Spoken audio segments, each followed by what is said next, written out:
Hey guys, I've resorted to coffee because I have probably done about 7 takes of this video and it's only supposed to be 3 minutes long, so I've done a really great job so far. Okay, let's try and get this one right. Okay, what I want to talk to you today about is, only for a few minutes, is about these things for guitar, which are called like string cuffs or string dampeners, and there's lots and lots of different names for them.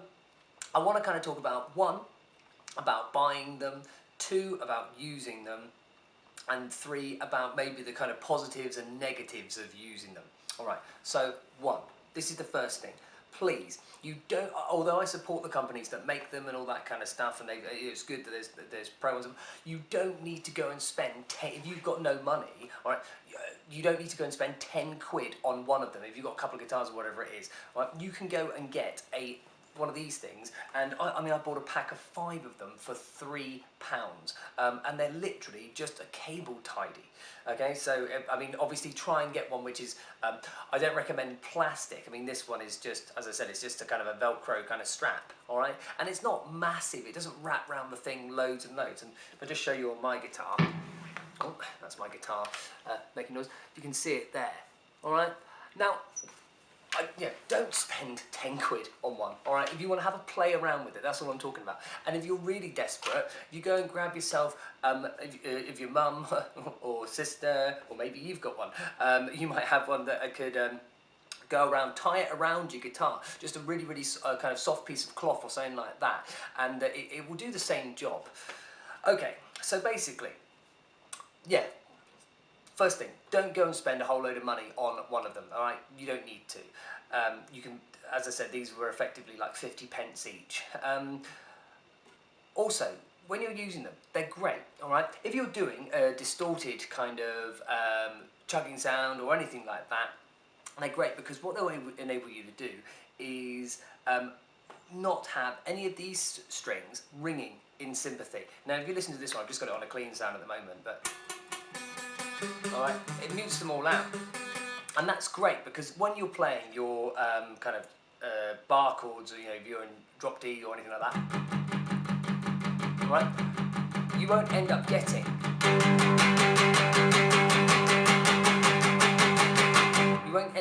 any of the other strings ringing out. Now that comes down to 2 things, alright? This thing isn't going to make up for a complete lack of technique, alright? But it does help you with it. Now, it's also really, really good when you're doing leads and things like that, because if you just, if you miss a note or the kind of, with dampening, then it can help save that kind of performance. But the thing is that they were used for recording. Alright, what they used to do was tape down these strings here. So depending on if someone was doing a lead part or if they were doing a rhythm part, then they would tape up the strings for the particular sections, so that then they would make sure that none of the other strings were ringing. Now in recording it's important because if you've got loads of these tones that are from the low strings vibrating when you're playing a guitar solo, which they're going to end up doing if you're moving around, then these tones get recorded, and they get recorded into the whole kind of guitar track. And then you have to start trying to EQ it and all this kind of stuff. Whereas if you just go, right, we're just going to clamp all these strings down, there you go, play, then they're not going to be able to ring, there's nothing to happen to them. So it's really, really useful. And in fact, I still think that taping, if you're going to do recordings, I saw Dan Weller, who's doing some producing at the moment, and on his Facebook, he's been doing, again, tying stuff around the strings, taping them down to stop them from ringing. So these things are good, but taping them is really, really, if you're trying to get the best recording, taping is really good option to use. Okay, hey guys, well I've had to make an edit because something went wrong, probably my playing. Anyway, so yeah, I was talking about, let me have a drink of this. What I was thinking about is this. These are great, alright, the string dampeners are great, and they're very useful for recording and YouTube videos and all that kind of stuff. But the thing to think about is this. My advice is for people who have recently started playing, or you've recently started playing into kind of rock music or whatever it is, because that's predominantly where they get used. They do get used in other stuff as well, but I see them a lot more in kind of hard rock kind of styles than I do in anything else, especially on YouTube videos.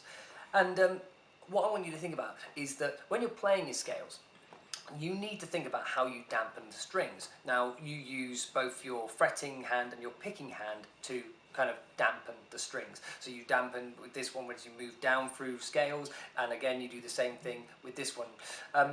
So for example, when I'm playing this scale here, G major, I'm starting off here, and then what I'm actually doing is this first finger, is already doing a second job before it's even started playing, all right? It's muting that first string. And then when I move on to this note, A, all right?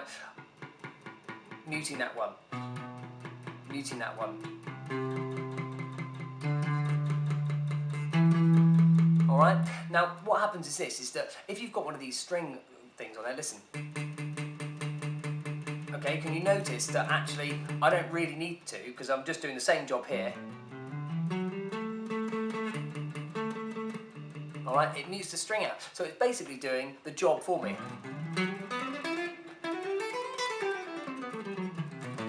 Alright, I can be quite sloppy,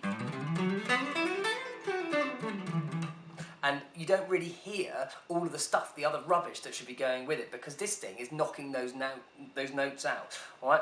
It doesn't encourage great technique. And so what I want you to do is, if you use one of these things, I want you to go between using it and not using it. So play your scales without them. Alright? Practice them.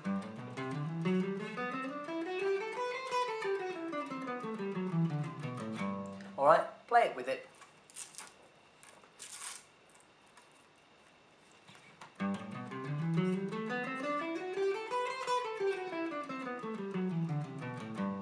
Alright, and go between them like that, rather than just leaving it on there and just pretending that that's what the guitar sounds like, because the reality is that it's not always there. And and I know that you probably use your guitar and all that kind of stuff, but you don't want to be in the position to have something there that when it's not there you feel uncomfortable, or you don't feel like you can play as well, because you should really be able to play it. And I know that all these fantastic guitarists that you see on YouTube, the ones who are really, really incredible, if you took away this thing, because lots of people get lots of flack of it, you took it away and took it off the guitar, they would still absolutely rip it up, because it doesn't make somebody good at the guitar. It doesn't make you really good at your scales or anything like that. What it is it's a tool just to dampen the guitar down, and lots of people are treating it as this kind of cheating method and all that kind of stuff. I don't think it is. I think many guitarists, they actually, if you took it off, they'd actually be quite happy to play without them. It's because of the sound that they give that's why they use them, as opposed to making up for poor technique. Okay, so recap: buy one from B&Q, go to a hardware shop, go and buy one for 50 pence, yeah? If you haven't got 50 pence, then go and get yourself anything to be able to just tie around it. You could use an elastic band if you really wanted to, if you haven't got any money at all. You could use a piece of string. You could even put some masking tape around it. Okay, masking tape's not going to make that much of a difference on there, but to see what it sounds like. And yeah, and if you have got one, try taking it off once in a while. All right, don't just leave it on there and pretend that that's what everything's going to sound like, because it's not going to. It's useful to take them off and actually check your technique and then go back on again, because then you can see where those errors are. Okay, anyway, it's taken me far too long to do this video, and you're probably bored with it, or you probably know all of it. So anyway, see you later on.